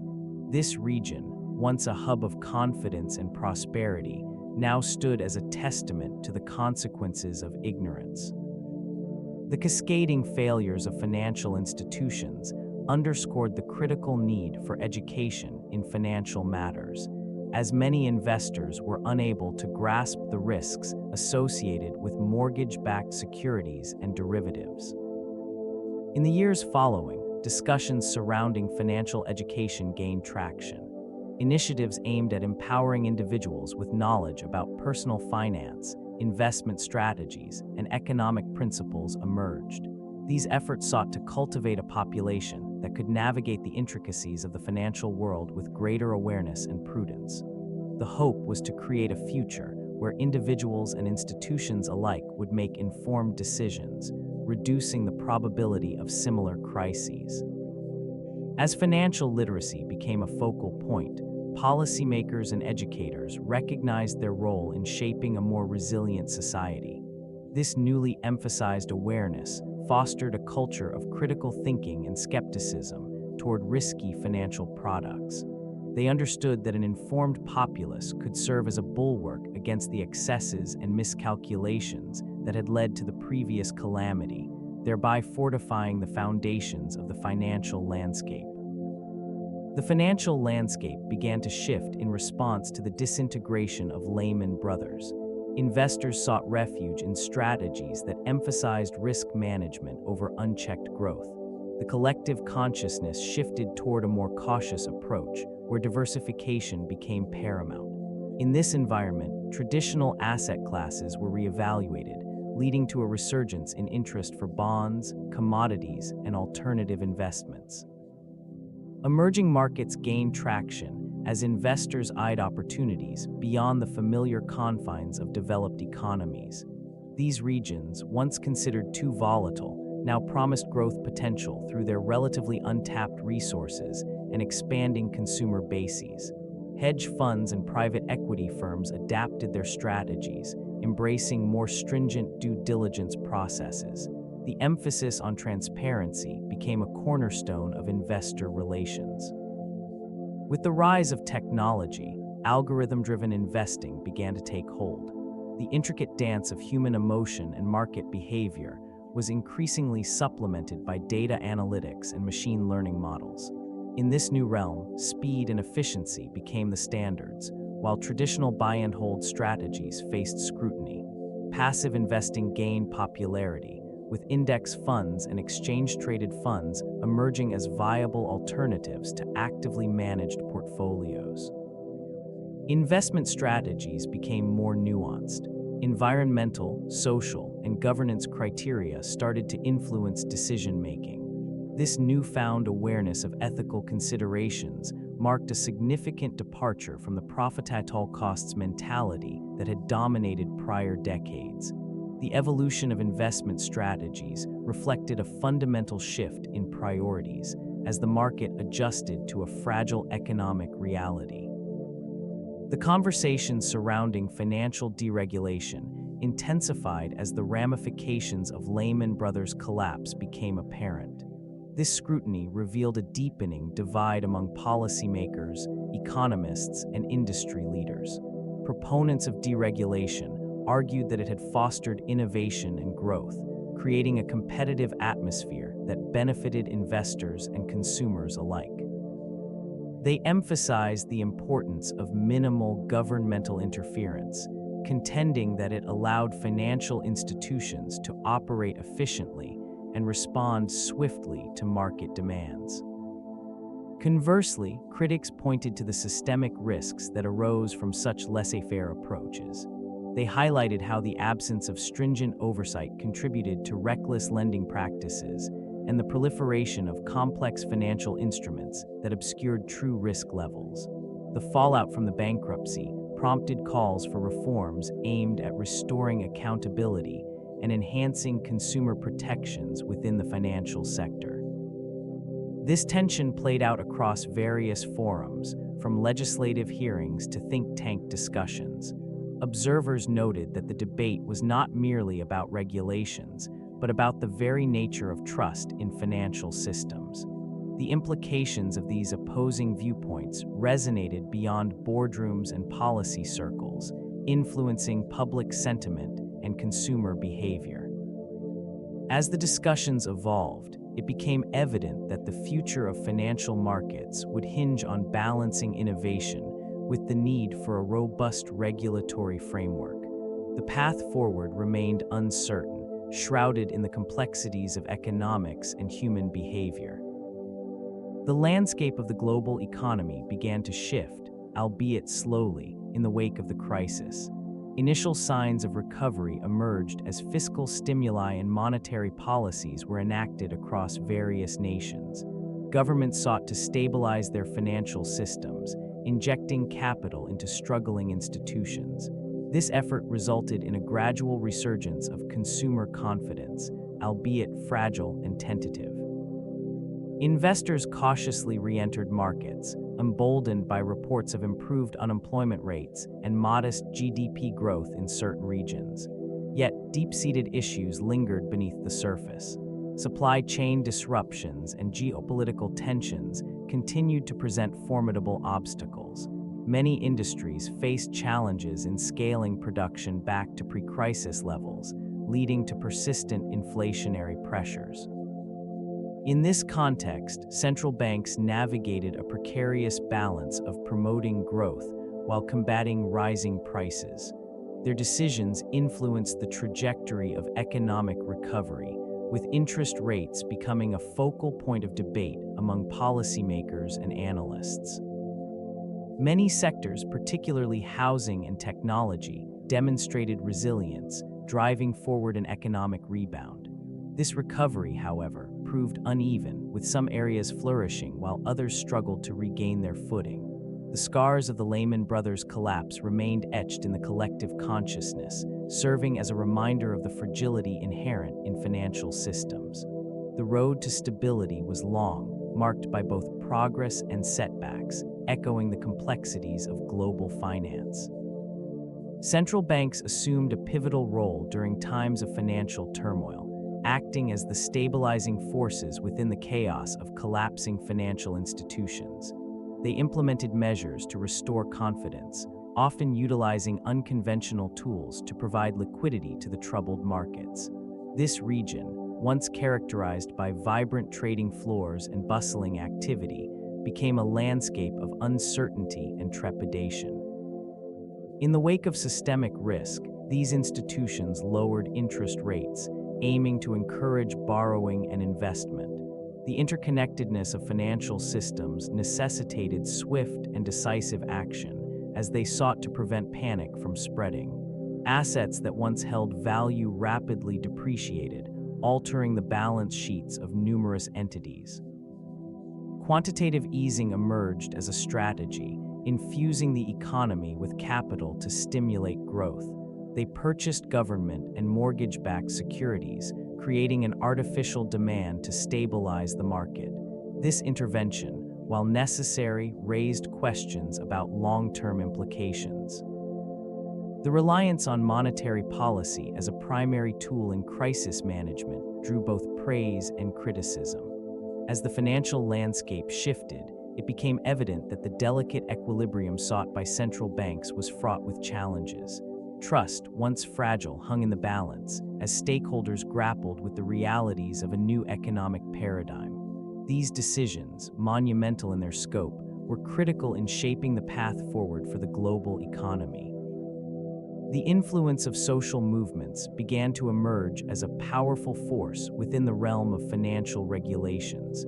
Grassroots initiatives sought to challenge the status quo, advocating for transparency and accountability in the financial sector. Activism during this period highlighted the disparities wrought by unchecked greed and recklessness. It propelled conversations surrounding the ethical responsibilities of corporations, urging legislative bodies to reconsider the frameworks governing financial practices. This region became a focal point where citizens demanded reform. It's here that movements calling for fair lending practices and the protection of consumers gained traction, significantly impacting public perception of financial institutions. This shift in sentiment led to a growing recognition of the need for regulatory structures that could prevent similar collapses in the future. The call for change was not merely a response to immediate crises, but a demand for lasting reform. Legislators, influenced by the fervor of these movements, began to explore regulatory measures aimed at enhancing oversight and reducing systemic risk. Proposals for stringent capital requirements and greater scrutiny of financial products emerged, reflecting a desire for a more equitable financial landscape.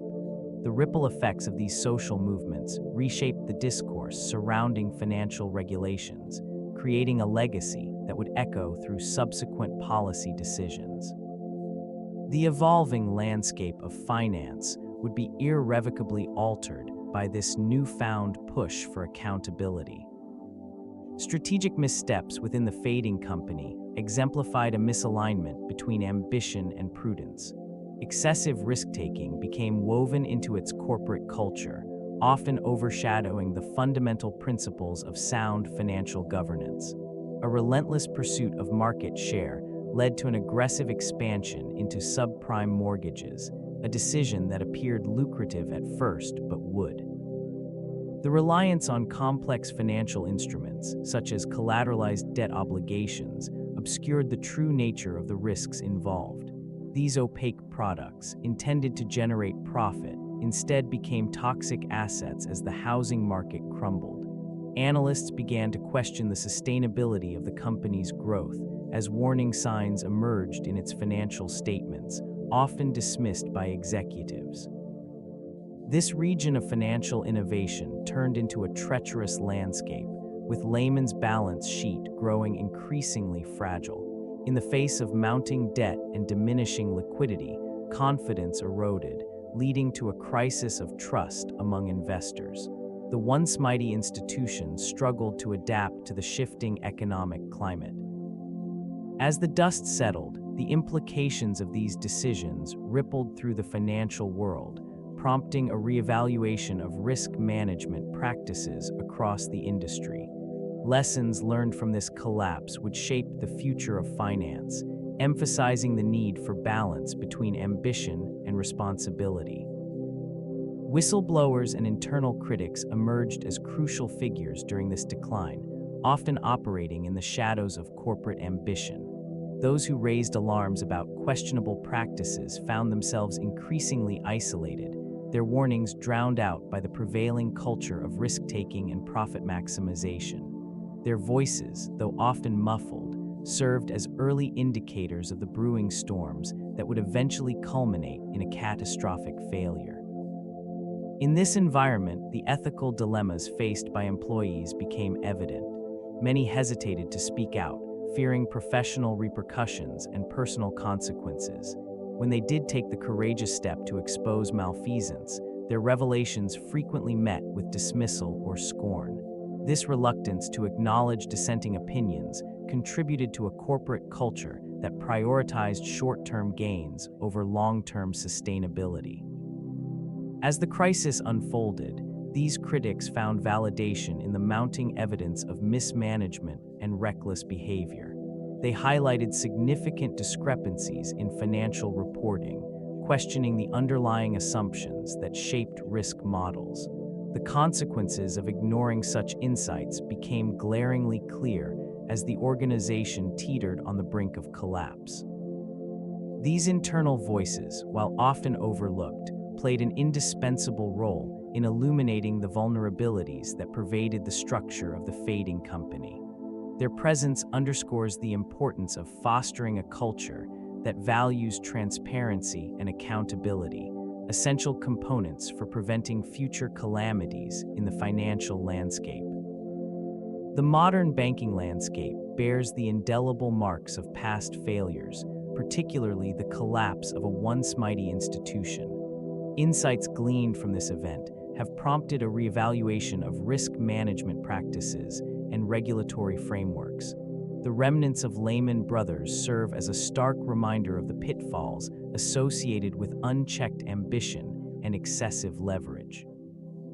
In this region, financial entities must navigate an intricate web of compliance and oversight, striving to instill a sense of responsibility that had been absent in earlier eras.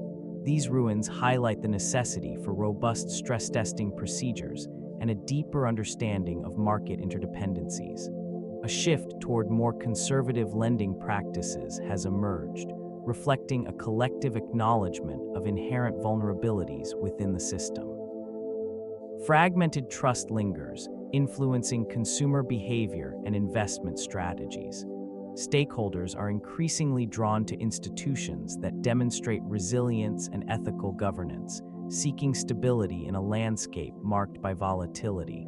The lessons from Lehman have instigated a culture of caution, emphasizing the importance of liquidity and sustainable growth over mere expansion.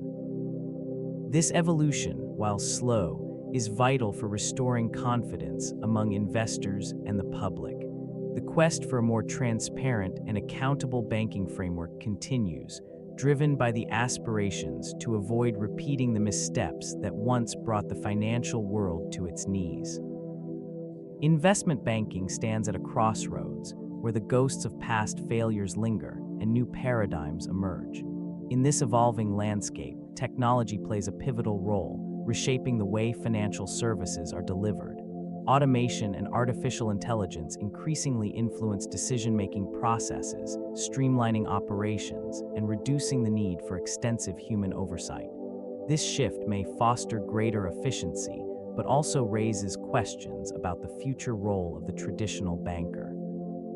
Environmental, social, and governance criteria are becoming central to investment strategies.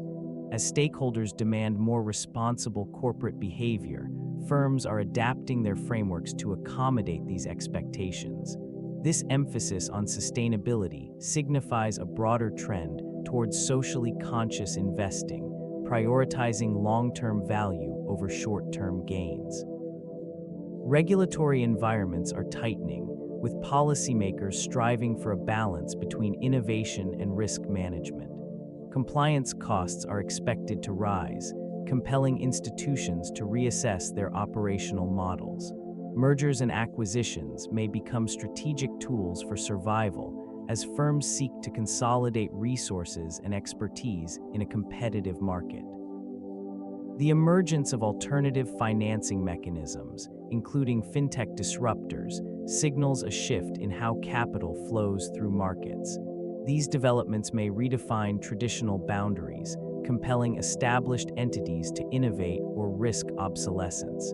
In this intricate dance of opportunity and caution, investment banking evolves, charting a course toward an uncertain future. The memorialization of Lehman Brothers manifests in various forms across this region, reflecting on its profound impact on finance and society. In quiet corners of Wall Street, plaques and installations serve as reminders of a once mighty institution, now reduced to echoes of its past.